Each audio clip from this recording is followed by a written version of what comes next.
Hello and welcome back to Basement Backgammon, where we'll be talking about Mr. Beige, which is my All-Mart board.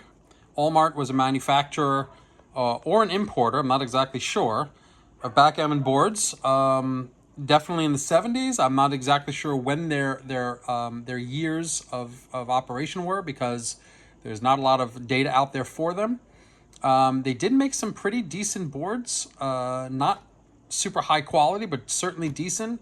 And they used cork as their lining, so a lot of people confuse All-Mart boards for crystalloid boards, which is understandable because they look a lot like crystalloid. This particular case, however, which is very interesting, and I'll go over it in a second, it does not look like a crystalloid other than the cork.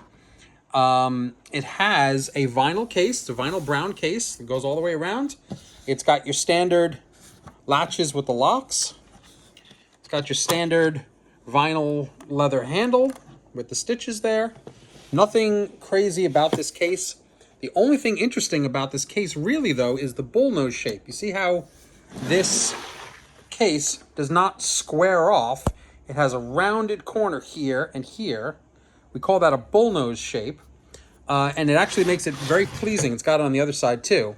A rounded edge rather than corners, which not only makes it a little bit more durable in the sense that a corner, when it hits a wall or some hard surface, a corner can shatter, and it certainly gets a lot of wear. It's a little more forgiving if it's round. So this is a very cool shape. It's one of the reasons I liked it. When I got this board, however, it was not in great shape in the interior, and I had the interior redone by Crystalloid itself. So Crystalloid did the interior, and then I had to get new checkers for the board, which I'll show you in just a second.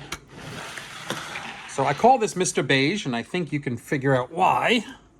It is a vision in brown. Crystalloid redid the surface. I do send boards that need to be refurbished. A lot of them I send to Crystalloid because they do a great job printing on their normal cork. I chose these colors specifically. Just wanted a simple brown and white. Let me do the simple printing. It's really good. Here's the All-Mart sticker that comes with the All-Mart board. It is a sticker. So even though a lot of them have stuck on over the years, some of them do fall off. And when they fall off, people tend to think these are crystalloids. But if you see one with the All-Mart sticker, it is certainly not a crystalloid, even though it looks a lot like a crystalloid. Now, I have outfitted, well, these leather cups came with the board. Nothing else came with the board. There was a set of checkers here. It was a set of Bakelite checkers, but the checkers were too small. There was too much slop in the checker tray. Now, the checker tray also does not have a lip here. You notice that there is no lip, so if the cup is not here to hold the checkers, that's what's happening now. The cup is holding the checkers in. The cup's not there. Checkers can easily fall into the cup holder. So again, it's not the best thought out design. Most of your manufacturers will have a lip here. Some sort of like small low wall to keep the checkers from falling into here. We'll go into that in just a second. So I've outfitted this with a crystalloid cube. A vintage crystalloid cube with multiple colors. This is a 1.5 inch cube, so it's a nice size. I've got green and yellow, or orange, I should say, precision dice that come with it. When I say come with it, I mean I outfitted this. And these checkers are the star of the show. So like I said, the checkers that came with this did not fit very well. There was a ton of slop, and I really didn't like it because when there's too much slop here, as you're carrying the board around, sometimes the checkers end up falling into the field or they fall into the cup area, and it was just a pain. I had to redo it all the time. So what I wanted to do is I wanted to get checkers that were perfectly in line here. So what I did was I very carefully measured the checker area, and then I went to Ufuk. I'm not going to pronounce his last name. Ufuk, who runs Art Gammon in Turkey.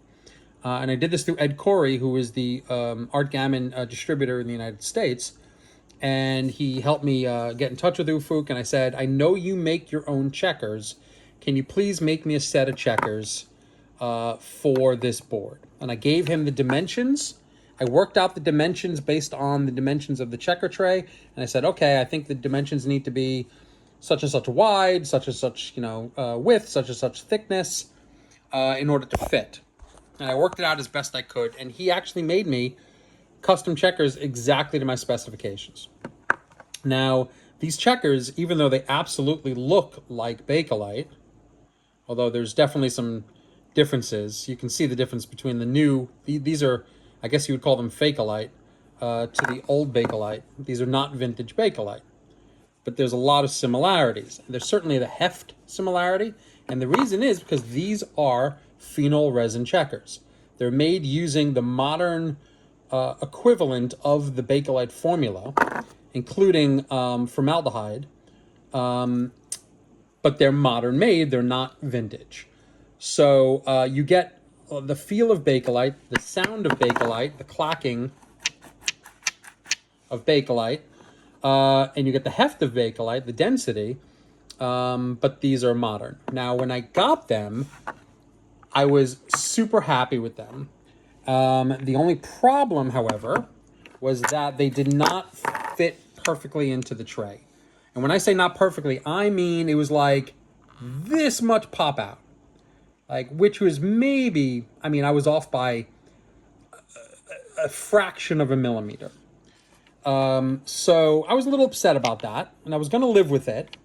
But then I realized I could get these rounded even smoother and maybe take off some of the surface.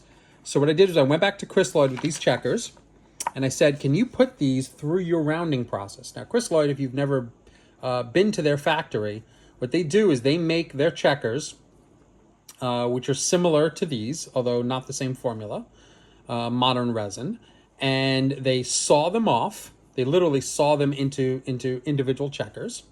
And then that means that those checkers are very squared off because it's literally a chop saw that goes through like a tube.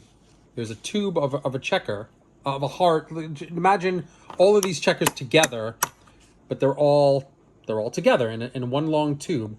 And a chop saw comes through and manually chops each checker off of the tube in specific sizes.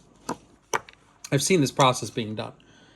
So what happens after that is the edge is very sharp, and the edge has to be rounded. And in a technique that they've been doing for 70 years, they throw these checkers into a large bin filled with walnut shells, and the walnut shells, and they tumble. So it's like rock tumbling.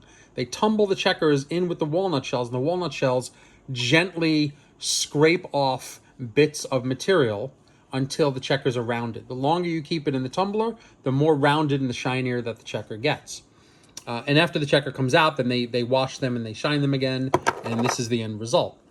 So I sent these off to Jeff Caruso, and I said, can you please run these through your process? He said, these are not our checkers. I cannot guarantee that these won't get destroyed or broken or whatever. And I said, hey, listen, I'm willing to take that chance. He did it, and it worked absolutely perfectly. So not only did the checkers come out a little bit more rounded, they came out with a little bit less material, and now they fit inside the board perfectly with absolutely no slop whatsoever. Absolutely perfectly. They fit when the board is closed. They stay there. It's great. I really like this board. So let's show you what this looks like going across. And you can see that the size going across is very good. Very little slop going across here. I'm going to put this, show you going across this way, lengthwise.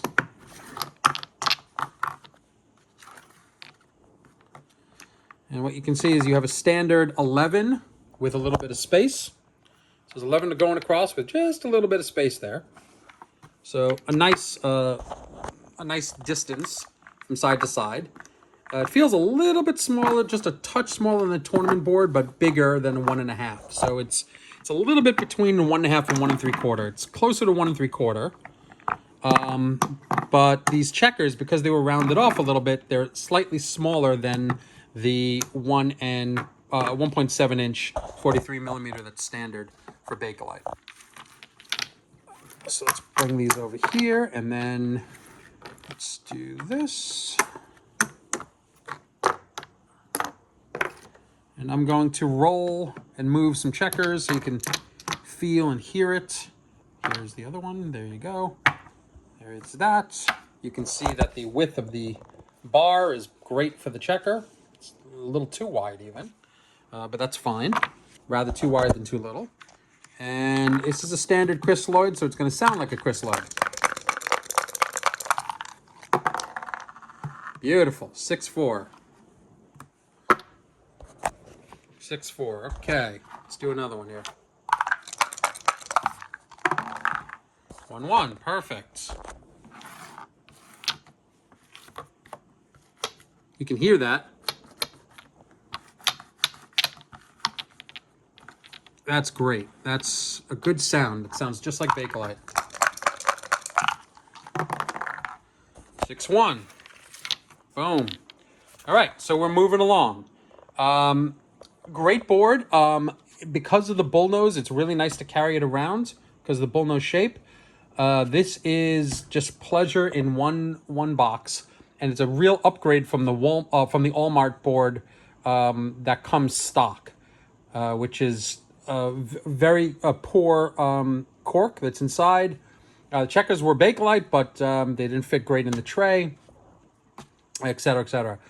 I hope you enjoyed this. I really enjoyed redoing Mr. Beige. It took me quite a few months working with crystalloid to do the checkers and the refurbishment in the interior, but I love the way it came out. Talk to you soon.